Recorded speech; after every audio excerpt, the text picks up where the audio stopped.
Once again, the United States Congress has decided to steal the money of the American citizens. Senate votes to push ahead with the Ukraine aid package as leaders say the world is watching. Watching what? Watching what? More support for war and genocide.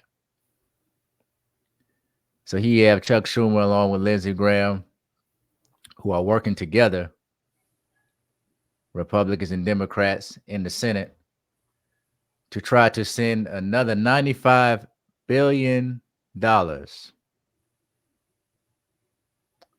to Ukraine in an aid package. And we know what they're going to do with this money. Private contractors, senators, other people within the government who will get kickbacks from this war money making machine. What do you have to say about this, Baba Makaru? Yeah, BB48, brother. It's interesting to see how these criminals just rip the American body politic, the taxpayers off, and as Smedley Butler said, war is a racket. It's just an absolute racket. It's the only racket where the profits are counted in dollars and the losses are counted in lives for a few. Yeah, so this bill, this new $95 billion bill, actually is $60 billion for Ukraine, $14 billion for the Zionist state, and then some other monies for Taiwan and some other. I think they're going to give maybe $9 billion for humanitarian aid to Gaza. That's crazy in and of itself, given the fact that they stopped funding the UN Workers Relief Agency, that is the primary source of humanitarian aid. The United States decided it was no longer contributing to that, so which actually contributes, to the continuing another aspect of the continuing genocide in Gaza. But here's what happened. Biden probably didn't put much into it with his cognitive skill issues, but his name is on it. McConnell, Mitch McConnell, Zionist Chuck Schumer of New York, and a host of others came up with a scheme to continue funding Ukraine. Now, mind you, the United States has already sent $113 billion. They have blown through $113 billion. This is more than the combined budgets of several U.S. departments of government. The money went for such items as $9 billion went to pay the Ukraine version of Social Security. In Ukraine, you can retire at the age of 60. And it's like most European nations, it's an aging population with a birth rate or replacement rate that is not sustainable. In fact, it was a dying country even before they started the war. Now they've lost 200,000, 300,000, 400,000 young men that won't be around to produce offspring. And so they've blown through the $113 billion, and now they say that Ukraine is out of artillery shells and munitions to continue to fight the war against Russia. So they came up with a scheme. They knew that the Republicans, they have hot pants for doing something about the immigration crisis at the border, particularly at the Texas border. So they came up with a package. I believe it was $117 billion, somewhere in that neighborhood, that would do something about the border, address the border crisis, give money to Ukraine, money to the Zionist state, money to Taiwan, and some other accessory money for different agencies that are mostly related to war. Donald Trump didn't want a bill that addressed the border in any form or fashion. So even though McConnell and Schumer and a group of a bipartisan group of politicians from the corrupt two-party system in the Senate had agreed on this, Trump said, he basically threatened them, said, if y'all pass this, I'm going to come after you. Because basically you'll be handing Biden a victory. And I want this issue, this immigration issue, to be one of my major issues that I'm running on. So the Senate said that they were going to pass the bill. Well, Mike Johnson, the new Speaker of the House, who was like standing on shaky ground because of the conservatives and I guess some libertarians and others in the House of Representatives, Mike Johnson said, if you send that bill over here, it's dead on arrival. So Mike Johnson, who is a Christian Zionist, has said that the House wanted to vote on each portion of the bill separately. In other words, they wanted to vote on the immigration piece of it. They wanted to vote on the Ukraine piece of it, on the Zionist state piece of it, the Taiwan piece of it, et cetera, et cetera, et cetera. He said, so if you send it over here, it's dead on arrival. So the senators, the Republican senators, upon realizing that they were in a bind, decided to withdraw their support for the bill. So the bill went away. So immediately Mike Johnson, being a Christian Zionist, came up with a bill in the House of Representatives to give the Zionist state $17 billion.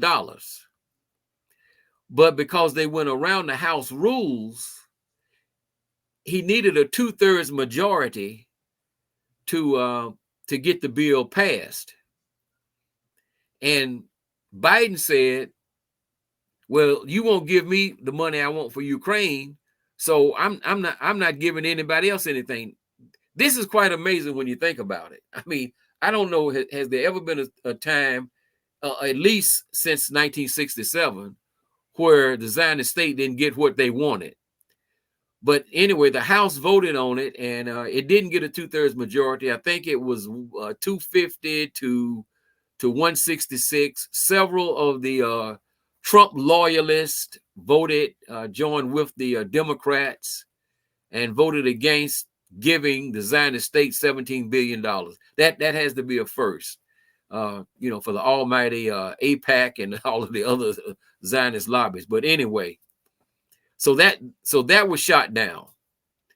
So basically, it was like Trump had a stranglehold on the whole process. He was enforcing gridlock because basically he doesn't want anything to happen. He doesn't want anything to pass. So Biden, Schumer, Biden or whoever's guiding Biden through this process, Schumer and freezing Mitch McConnell, came up with, they said, okay, so Trump doesn't want the immigration thing. Let's decouple the immigration piece from the bill. So they took the immigration piece out of it because they believe that a majority of people in the House of Representatives would vote, because they've been voting all along to give all this money to Ukraine, really just pouring American taxpayer money down the drain. When homelessness is on the rise in this country, we have an epidemic, a drug epidemic of overdoses from fentanyl and all that. I mean, this country is in a crisis. Inflation is just, out of control. And so they came up with this $95 billion bill, and they were able to get 17 Republicans to join the Democrats. The bill has to go through some phases because people are going to add some amendments to the bill, attach riders to the bill. But the bill as it stands now passed the Senate 67 to 27. I guess there was some that didn't vote. 27 Republicans voted against it. Now, I don't know how the final version of this bill is going to come out or what's going to happen when it gets to the House of Representatives, what kind of pressure the pro-Trump loyalists are going to put on Mike Johnson to not even bring the bill to a vote in the House. Trump has given some indications that he's opposed to giving money to Ukraine, any more money to Ukraine. And we are articulating this from the perspective of what is the potential impact of this. And the concern is that you have in Nero Joe, New Jim Crow Joe, genocide and Biden, you have a president who has literally staked his presidency on what was unrealistic from the beginning, and that was a military victory by Ukraine over Russia and the removal of Vladimir Putin from power in Russia. I mean, you would have to be insane to think that you could achieve either one of those, either the military victory or the removal of Putin. But this is the arrogance of these empire politicians. And so Ukraine, even by the admission of some of their own field commanders, the Ukraine army is on the verge of collapse because you have millions of young Ukrainian men who fled the country rather than serve and fight in the war.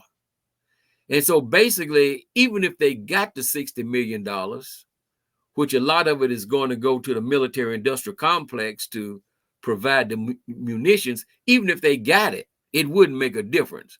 Now they would, as you said, they would go out and they'd probably call Eric Prince and see if he can't round up some mercenaries, from his forces, and all of these other gung ho guys in the United Kingdom and Germany and wherever else they would come from.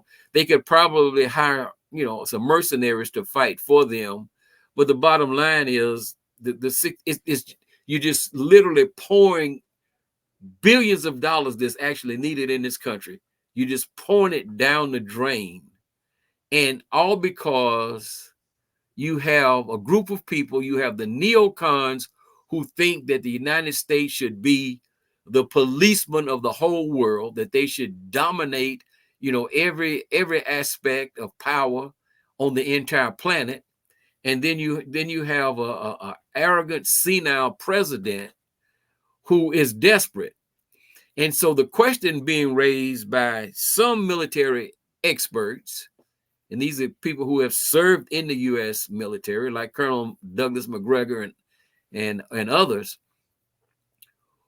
who are very concerned that a desperate Biden may even send U.S. troops to Ukraine to try to save his presidency.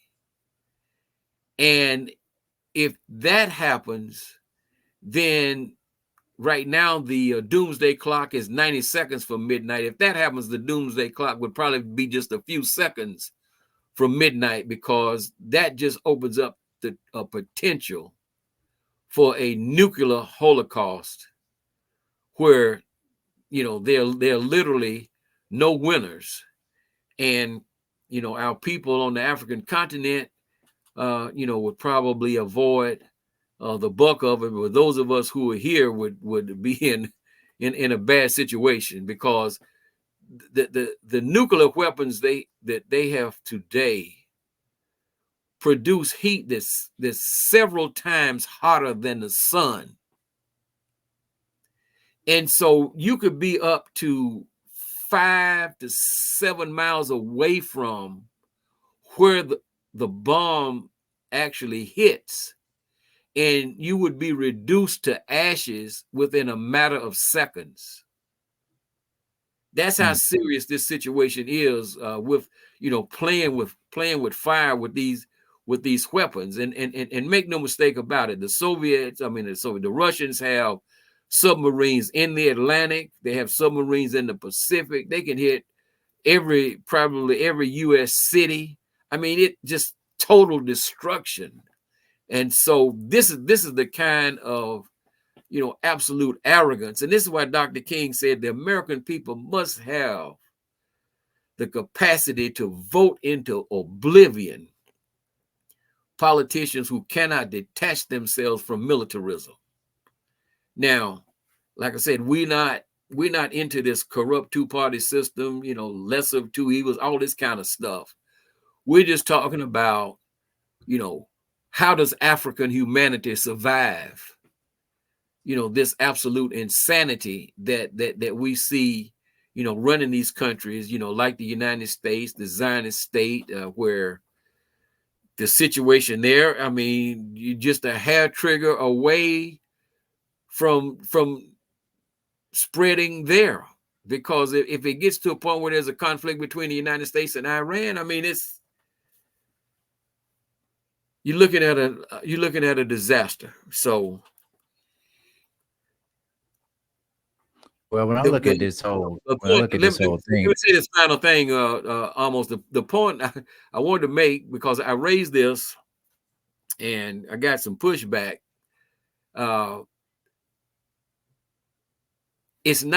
not, like I said, we're not caught up in all of the shenanigans of the two parties. But in this instance, it is the Trump loyalists who are preventing, at least so far, this money from going to Ukraine, which could lead to a nuclear war. I mean, that's just the reality. This is not being pro-Trump, anti-Trump. This is just to say the way the politics are shaping up. These are the people who are trying to keep this $60 billion, from going to Ukraine. Now, all of them are in favor of giving the money to the Zionist state. So that's why we have to look at the whole. We have to view this from the perspective of holistic critical thinking. But it's a very dangerous thing. Joe Biden, whether he knows what he's doing or whether he's being told, is the most dangerous politician on the planet. As we speak, here in mid-February of 2024. Go ahead, brother. When I look at this, and I listen to different experts that are speaking on this Ukraine war. The war is pretty much already over. So what are they giving money for? This is a war that America can't win. That Ukraine can't win. This is a war that Ukraine is virtually already lost. So giving another $60-something billion is not going to resurrect the Ukraine military to be able to win this war against Russia. That's the first thing. So it seems like pure money laundering at this point, because even American military officials will tell you that they can't win this war. And it seems as though I would like to see how much of the money actually goes to Ukraine, because being that Israel is in the bill and the money is designated, the 17 billion or whatever, or 14 billion is designated to Israel. Who knows where that money goes once it actually goes offshore? Yeah.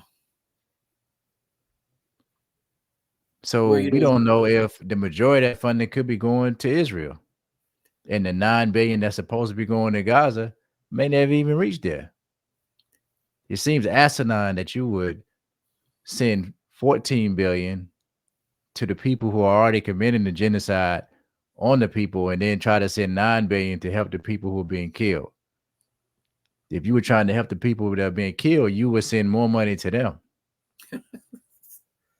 That's just backwards. You canceling your own money out. So you're giving 14 billion to get people killed and 9 billion for humanitarian aid.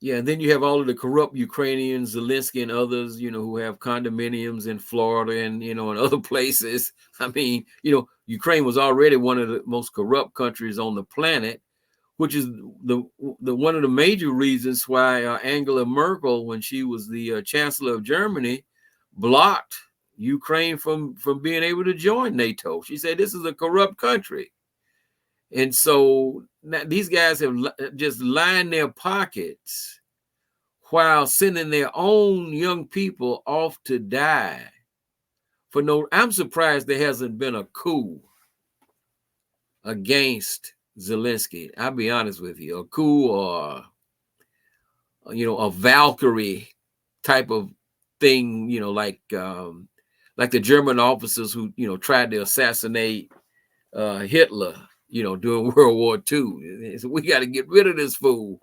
And the plot, they actually detonated the bomb, but Hitler wasn't killed.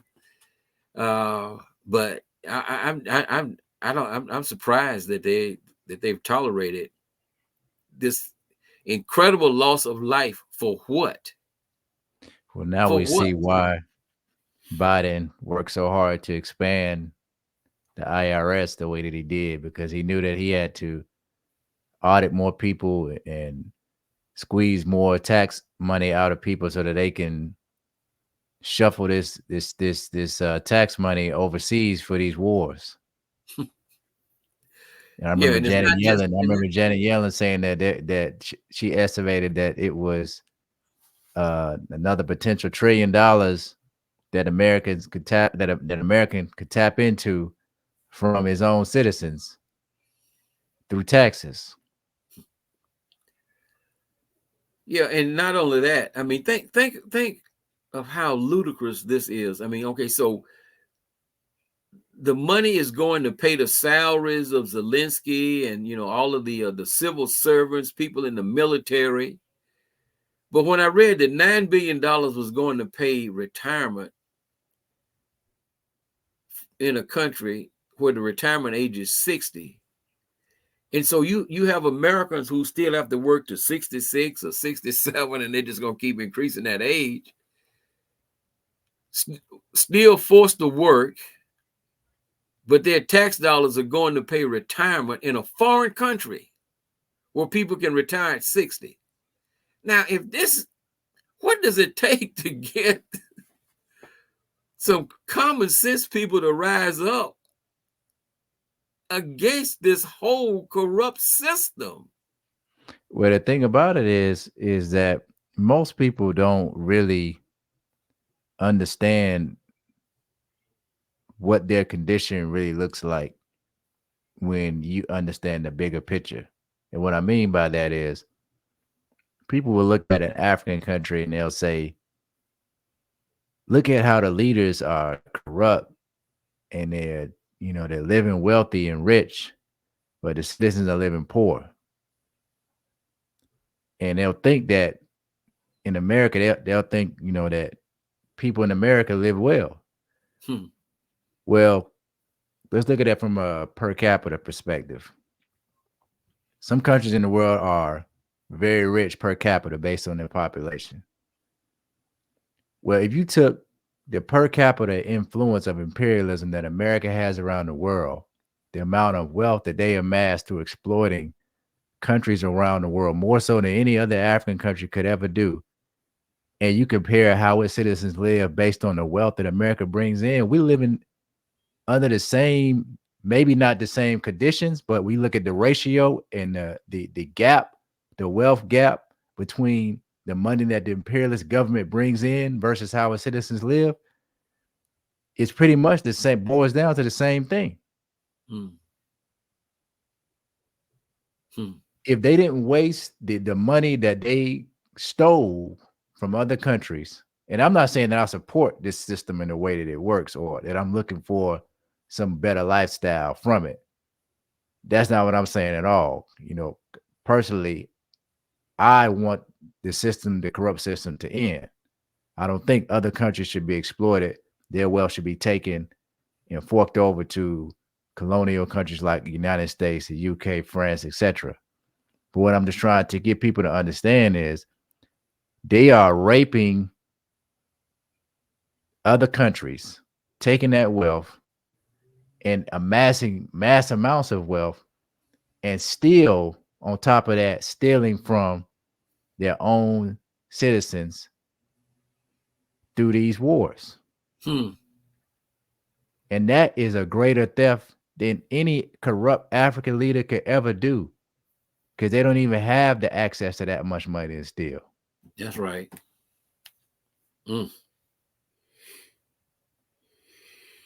Well, brother, the struggle continues. We just have to keep trying to raise consciousness until the masses of people rise up.